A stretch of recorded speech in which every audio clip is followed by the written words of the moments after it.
My name is Naomi. As you may have noticed, I was born with that annoying extra chromosome, which means I have Down syndrome, and that can sometimes make life a bit tricky.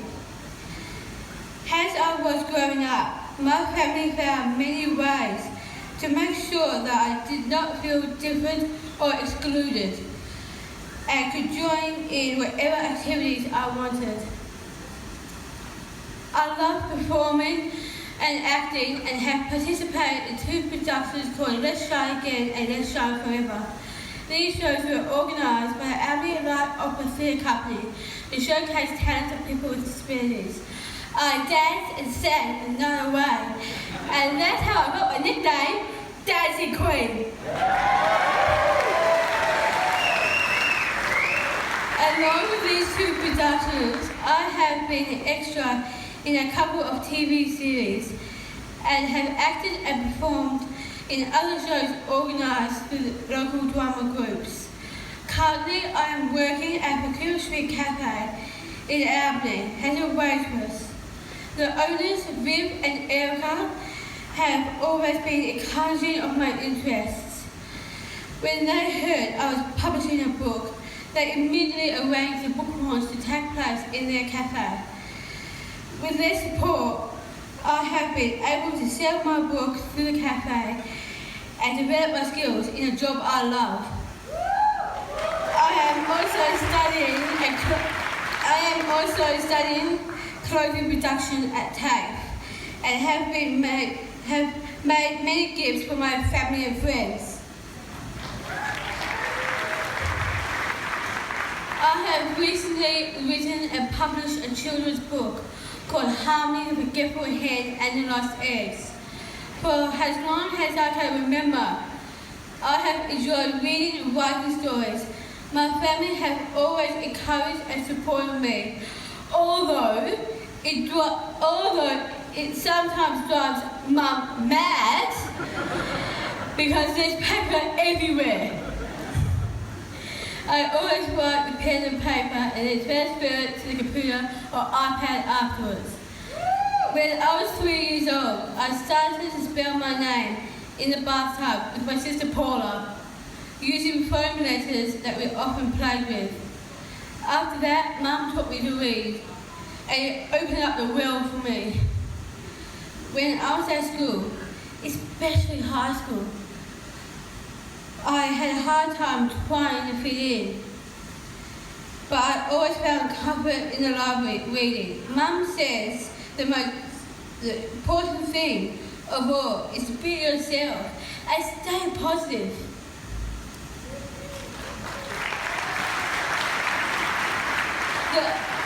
The idea to write a story about chickens came from watching my chickens scratch around the farmyard. Mum and I were sitting on the patio one day, and one of the chickens kept ducking in and out. And I said to Mum, I think she has lost something. Then Mum said, what would a chicken lose? I said, her eggs, of course. I started writing a story about Charlotte the hen. I also took photos and made them into a little booklet about her. Later on, I decided to name the hen Harmony, and I expanded the story including other farmyard animals. My sister Paula knew I dreamed of becoming a children's author, so she asked Mum for one of my stories, and Mum chose Harmony.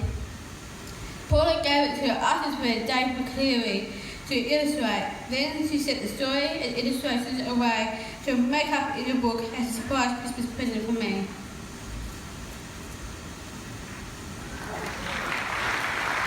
I was in shock, standing there with my mouth wide open, when she gave me the book. I showed my family and friends my book. Dave's illustrations have brought my story to life. Everyone just loved it and wanted a copy. So I decided to publish it to the world. Now, thanks to my darling sister Paula, my dream has come true. Oh, before I forget, $5 from the sale of every book tonight will be donated to the Down Syndrome Association. If you would like to purchase a book, please see my sisters at the back of the room with the feathers in their hair. Woo! My LAC bondwoman has encouraged and supported me throughout the process of publishing a book. She provided moral support, introducing me to other writers. I've had a publisher who was willing to share his time and knowledge with us to point us in the right direction. There's so much involved in printing and publishing a book. Writing a story is an easy bit. Now it seems a good opportunity to thank my wonderful, beautiful mother,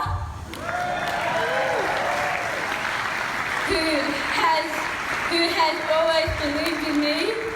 Mum says everything is possible, and she's right. And thank you also to my darling sisters, Jane, Karen, and Paula. Yay! Woo! Who gave me stacks of books and read endless stories. And not forgetting my dad, who sang me lots of songs and nursery rhymes, even though he often forgot the words.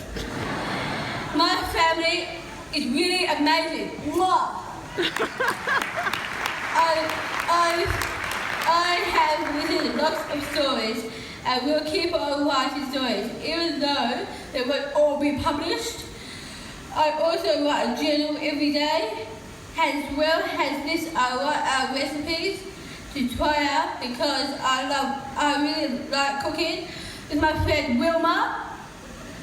And thanks for being here to share tonight, Wilma.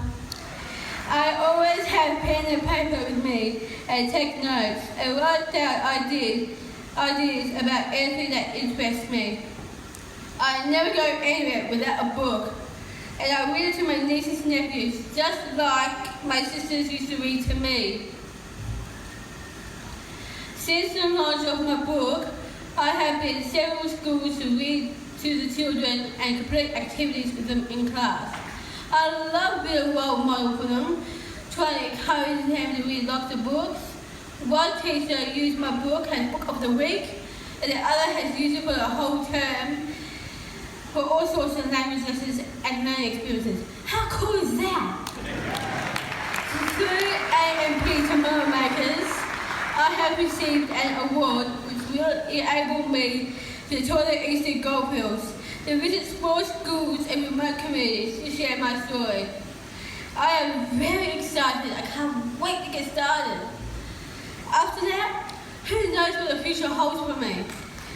I've written a second story about harmony and that will be published soon.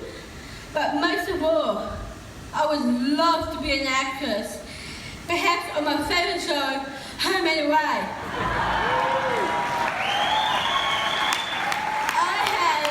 Many things I would love to accomplish in the future, and I am sure that I will be able to fulfill or whatever I decide is next with the continued love and support of my family. But as Ralph Waldo Emerson says, to be yourself in a world that is constantly trying to make you something else is the greatest accomplishment. So let's celebrate our differences and show the world that it's okay to be square peg and that we don't all have to fit into a round hole. And thank you for your attention, and I hope you enjoy the rest of the evening. Let's